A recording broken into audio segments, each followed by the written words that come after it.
Bonjour! Hello! Stéphane et Magali, initiateurs de vos aventures en famille, provocateurs de relations familiales épanouies et sereines.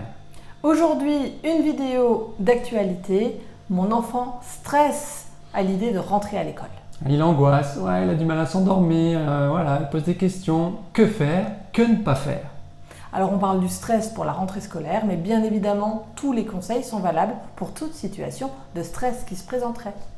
Alors déjà, moi j'aimerais démarrer par ce qu'il ne faut surtout pas faire et qui est pourtant un réflexe assez naturel parce que, même bienveillant, parce qu'on veut bien faire, c'est de questionner, c'est d'essayer de minimiser la situation et de lui dire « Non mais ne t'inquiète pas, pourquoi tu stresses, ça sert à rien ». Non, accueillez, ça se dit ça, Oui. Accueillez l'expression de cette émotion qu'est le stress. Effectivement, le stress exprime un mal-être, une peur, une crainte, quelque chose de bien concret, de bien réel pour l'enfant. Il est donc important de faire preuve d'écoute et d'être attentif aux moindres signes. Ah ouais, parce que quand on a de la chance, l'enfant l'exprime, ou nous on le décèle assez facilement. C'est couché, j'ai un peu mal au ventre, ou je me questionne, maman, papa, demain j'ai un peu peur quand même d'aller à l'école, je sais pas. Ben voilà, là c'est exprimé donc c'est assez simple. Mais effectivement parfois c'est beaucoup plus introverti, c'est beaucoup plus dans l'apparence, le comportement. Donc vous parents, soyez très observateurs, regardez tous les signes qui s'offrent à vous, regardez le non-verbal également. Alors, pratiquez l'écoute active, c'est-à-dire tendez vos oreilles, soyez attentifs aux signes et puis laissez l'enfant venir à vous pour exprimer son mal-être. Créez ce climat, ce cocon en fait de confiance, de sécurité dans lequel l'enfant va pouvoir venir se livrer sur ses craintes, se livrer avec ses mots, se livrer aussi par le dessin ou par des activités qu'ils trouveraient. Vous savez, les enfants sont très imaginatifs quand il s'agit d'exprimer un mal-être. Donc ne les bridez surtout pas. Effectivement, en fonction de l'âge, le mode d'expression est différent. En fonction de l'âge, en fonction de l'enfant, il y a plein de paramètres.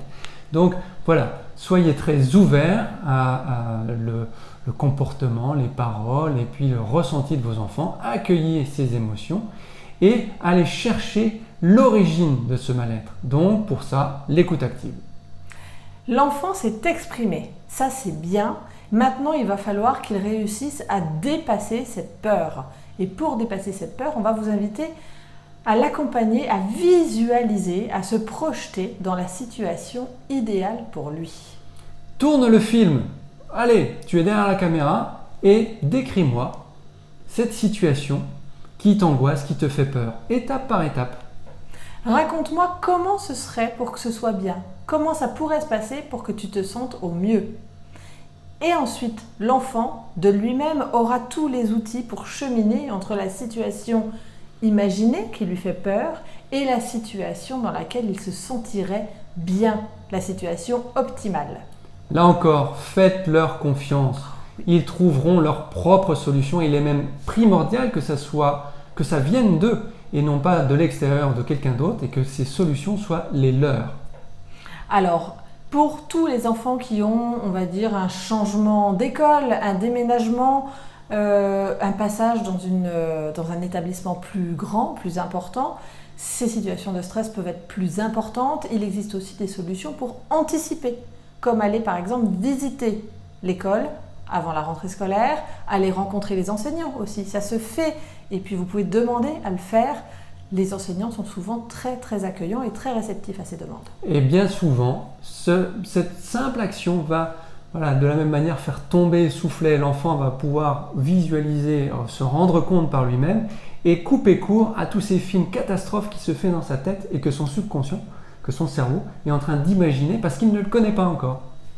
N'oubliez pas, le jour de la rentrée, une fois que celle-ci s'est déroulée, revenez avec votre enfant sur sa journée. Comment ça s'est passé? Qu'a-t-il ressenti? Qu'il vienne nous exprimer, j'avais un peu peur, j'avais un peu mal au ventre. Et puis au final, dans la cour, les copains ils m'ont dit bonjour. Et puis la maîtresse, elle était super gentille. Et puis je suis installée là, et puis ci, et puis ça. Vous ne pourrez plus le faire taire tellement il sera heureux de cette rentrée scolaire. Et lui, il aura fait cet apprentissage que face à une situation stressante, angoissante, La meilleure des solutions, c'est de se lancer.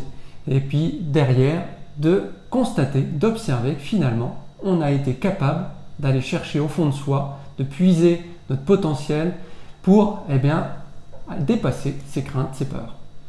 Alors, on vous invite dans les commentaires à nous raconter quelle situation de stress vous avez vécue avec vos enfants, comment vous les avez gérés. N'hésitez pas aussi à nous poser toutes vos questions, nous y répondrons. Abonnez-vous à notre chaîne YouTube pour ne rater aucune de nos vidéos. Retrouvez tous nos conseils, astuces, coaching sur notre blog Aventure Notre Vie. Et puis nous, il nous reste simplement à vous dire bye bye. Attaquez toute situation stressante avec de toute façon l'esprit serein et on se retrouve très vite. À bientôt. Bye bye. Bye.